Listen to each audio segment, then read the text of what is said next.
What is going on, everybody? Welcome to Benchwarmer Sports. Sorry for coming on live a little bit late in the Sunday night. Had to get a couple things done around the house before we got on and talked about the Cleveland Browns actually winning a football game in over a month. It has been a long couple of weeks for the Cleveland Browns, but they get the absolute dominant win over the Miami Dolphins 31-6 in a game that pretty much everybody was talking about, where both coaches seemed to be on the ropes, and whoever was going to lose this game probably would face the unfortunate consequence of getting fired from their job. And lo and behold, apparently when Kevin Stefanski is on the ropes, apparently when Kevin Stefanski is being threatened with losing his job, he finds the creative spark and the offensive prowess that we were used to seeing from him as the play caller during his first couple years as the Browns head coach. And the Browns snapped their, I think, 13 or double-digit game-winning streak of not scoring 20 points in a football game. They scored 31. And, of course, it's the one time that I bet the Browns to score under in the entire total points of the game, that they get under 34.5. That was the over-under coming into today's game. Of course, I bet the under. Every single other leg of my parlay hits except for the under, because the Cleveland Browns decided miraculously to score 31 points in a game that had hurricane-level weather and winds and rain, and they scored 31 points, but they cannot score, more than 17 points on perfect conditions. It makes no sense to me.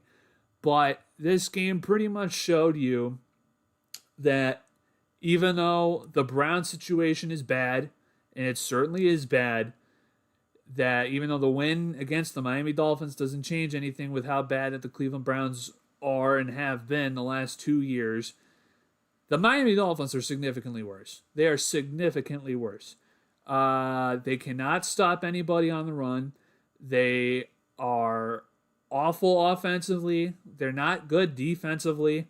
And Mike McDaniels looks like he is going to get fired after tomorrow. I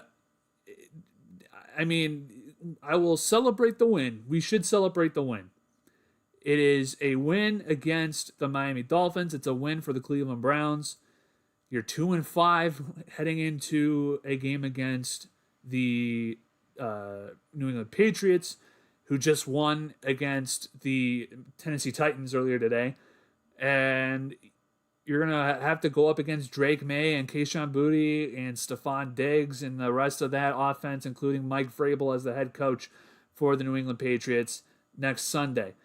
But today, you can feel a little bit better about yourself because at least you're not as bad as the Miami Dolphins.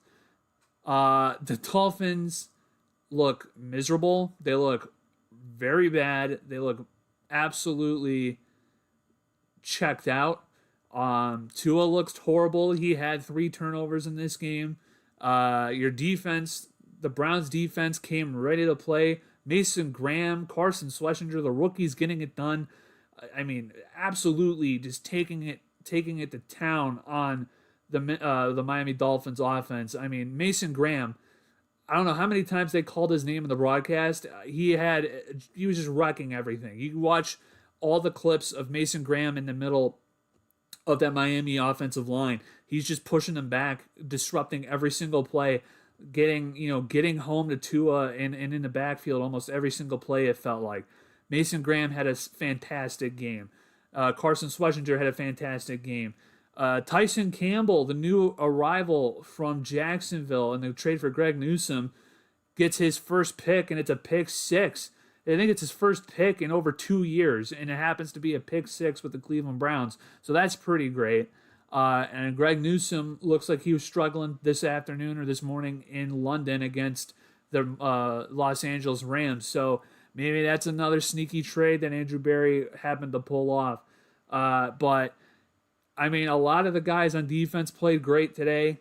Alex Wright played great today as well. I mean, all around, it was a fantastic game by the Cleveland Browns.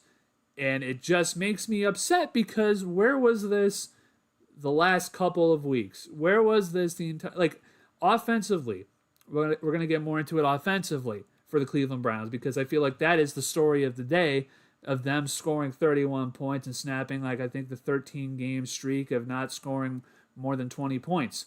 And today was the most creative I think I saw the Browns look offensively in a long time under Kevin Stefanski. And it makes me upset because I feel like the Browns were this talented. Everybody knew the Browns were this talented.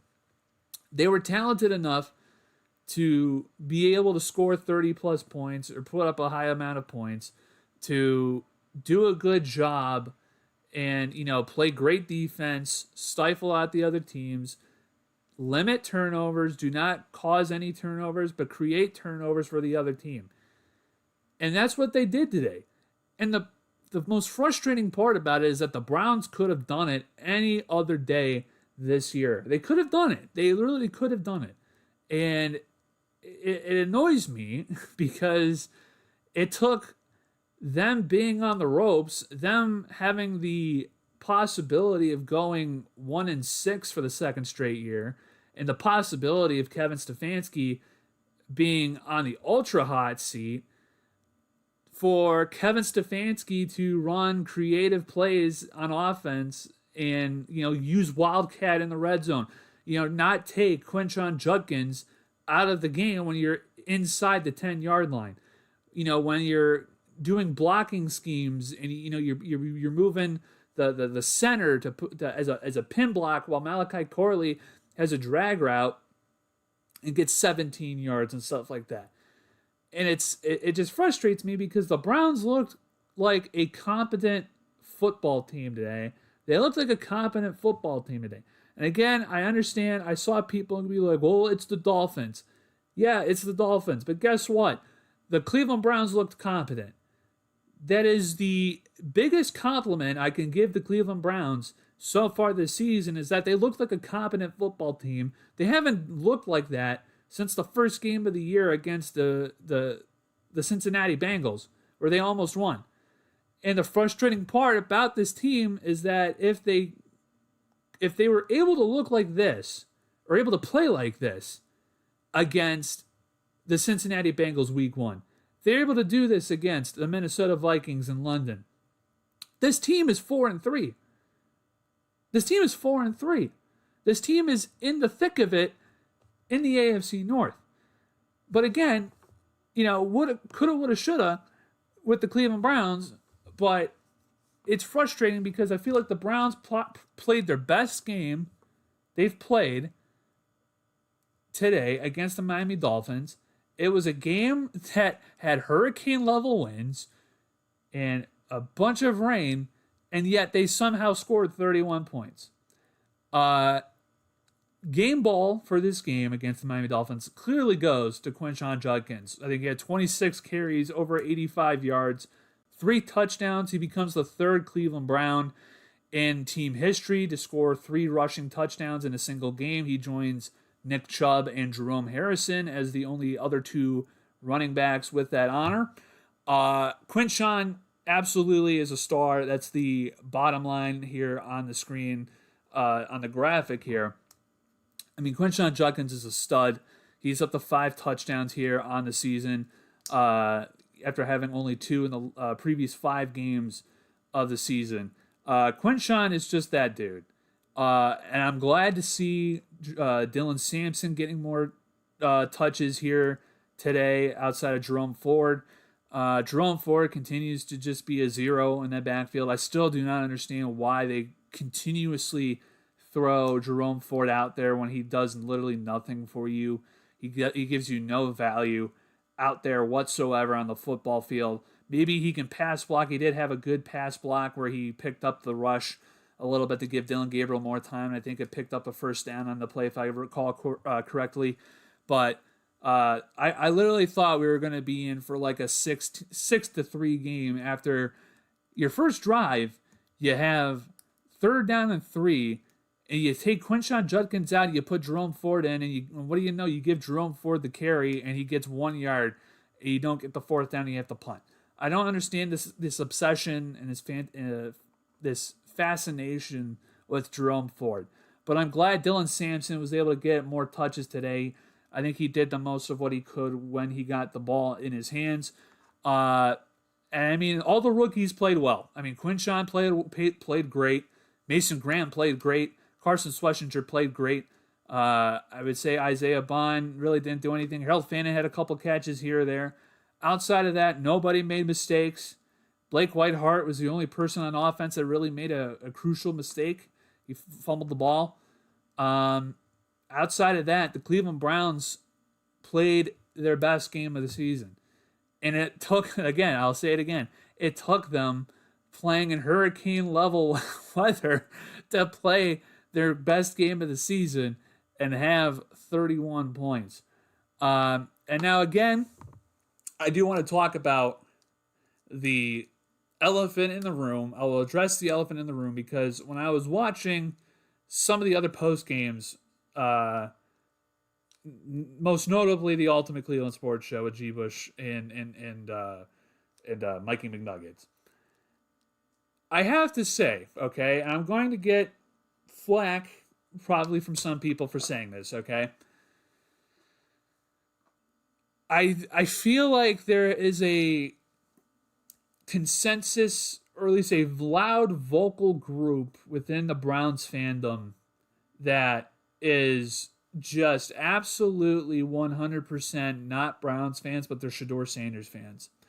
And I saw so many comments saying how it sucked that the Browns won because they want Stefanski to get fired, and that Dylan Gabriel throwing 13 for 18 for over 100 yards is horrible, and that Shedeur Sanders could have thrown better.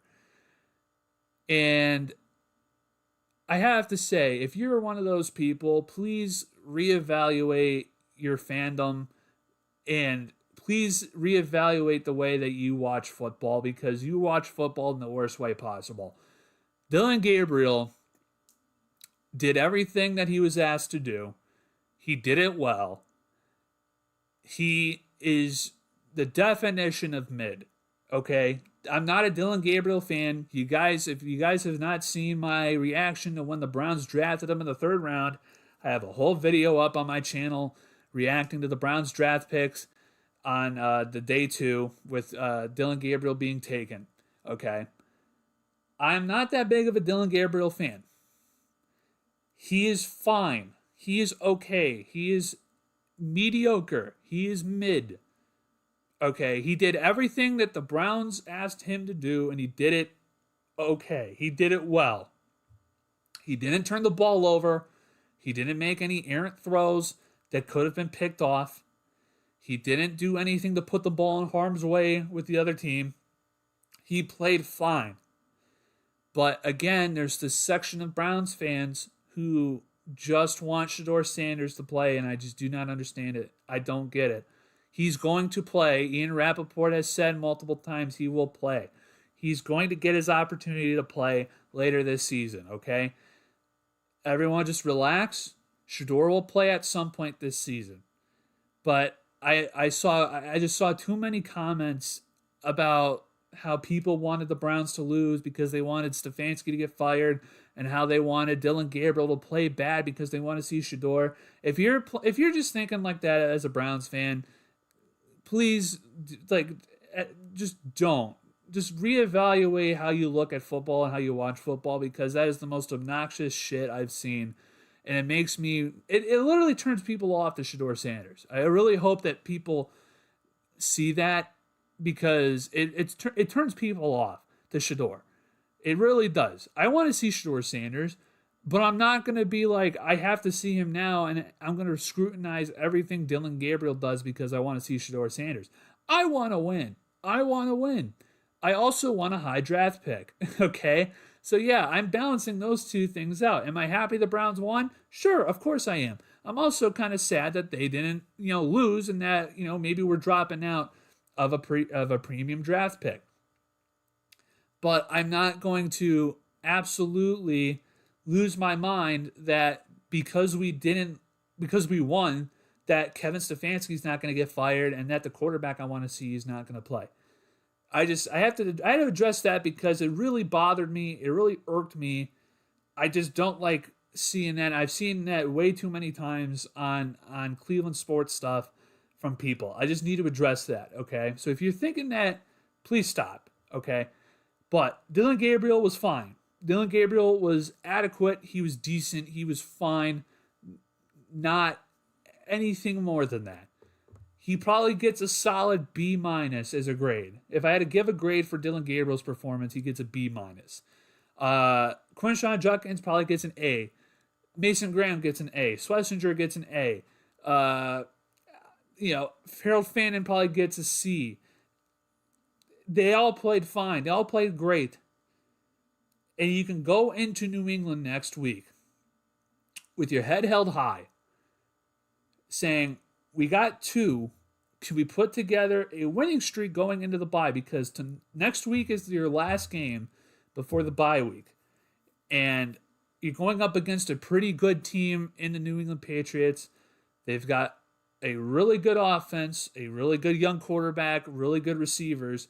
It's going to be very interesting to see how Denzel Ward and Tyson Campbell deal with Quinshon Booty and Stephon Diggs and those guys out there. It's going to be very interesting to see how the Browns react to that. And, I hope that maybe they could put something together here. Maybe you can put a 2-game winning streak going into the bye. We'll see. But that's what I'm hoping for. I'm hoping for that. But yeah, I mean, these are just my initial thoughts. These are just my thoughts. This is probably going to be a short one because I don't know what else to say other than Browns look way better than the Miami Dolphins. Miami Dolphins looked absolutely overmatched. They looked like they quit. Tua looks cooked.